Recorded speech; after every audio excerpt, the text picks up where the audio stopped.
Hello दोस्तों, आज मैं यहाँ पे जीटीयू का बी सेमेस्टर 3 में एक सब्जेक्ट है प्रोबेबिलिटी एंड स्टैटिस्टिक्स का। यहाँ पे प्रीवियस ईयर क्वेश्चन पेपर में इसके रिलेटेड कॉन्सेप्ट बार बार यहाँ पे पूछा जा रहा है, तो मैं यहाँ पे ये एग्जाम्पल के थ्रू ये कॉन्सेप्ट आपको समझाने वाला हूँ। बराबर है। तो पहले हम लोग यहाँ पे क्वेश्चन देख लेते हैं। क्वेश्चन में क्या लिखा हुआ है, the run score by two batsman capital A and capital B in 5 one day matches are given below, who is more consistence and why. यहाँ पे क्वेश्चन दिया हुआ है, आपको ध्यान से पढ़ना है कि भाई who is more consistence and why. तो ये क्वेश्चन हम कैसे सॉल्व करेंगे, यहाँ पे स्टेप बाय स्टेप यहाँ पे मैं बताने वाला हूँ। बराबर है। तो स्टेप नंबर वन यहाँ पे क्या है कि स्टेप नंबर 1 में हमारे पास पहले तो बैट्समैन ओनली फॉर ए के लिए हमें यहाँ पे प्रोसेस करनी है। तो यहाँ पे जो भी डेटा हमारे पास ए के लिए था मैंने यहाँ पे लिखा हुआ है 48, 50, 39, 46, 37। इस सब का सम क्या हो रहा है 220।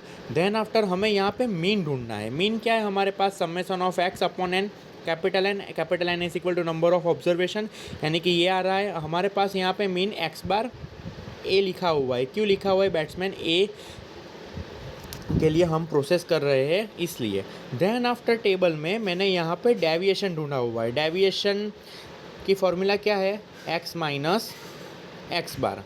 बराबर है। तो यहाँ पे x माइनस एक्स बार की फॉर्मूला ढूंढी हुई है। फिर डी स्क्वायर ढूंढा हुआ है। डी स्क्वायर ढूंढने के बाद यहाँ पे समेशन डी स्क्वायर यहाँ पे किया हुआ है। बराबर। हम यहाँ पे स्टेप 2 देखने वाले हैं। स्टेप 2 क्या है हमारे पास, स्टैंडर्ड डेविएशन। स्टैंडर्ड डेविएशन क्या है, सिग्मा ए। बराबर है। तो इसकी फॉर्मूला क्या है, square root sigma D square upon N.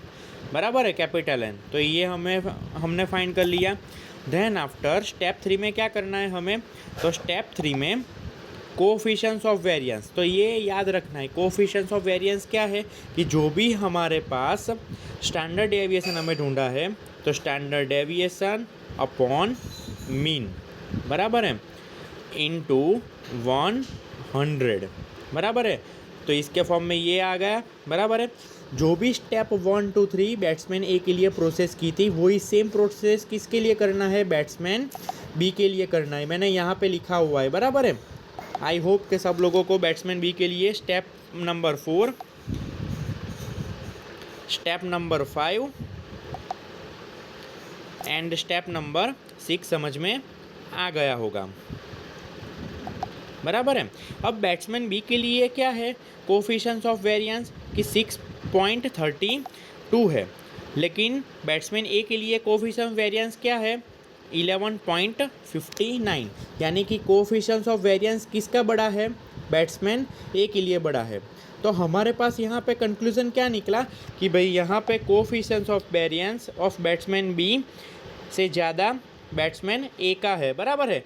जिसका कोफिशिएंट्स ऑफ वेरिएंस छोटा है वो मोर कंसिस्टेंट कहलाएगा। ये बात ध्यान रखनी है आप लोगों को। क्या बात ध्यान रखनी है कि जिसका कोफिशिएंट्स ऑफ वेरिएंस छोटा है यानी कि कम है, वो मोर कंसिस्टेंट कहलाएगा। तो यहाँ पे batsman of B is more consistent है। बराबर है। यहाँ पे कंक्लूजन ये निकला है। Thank you.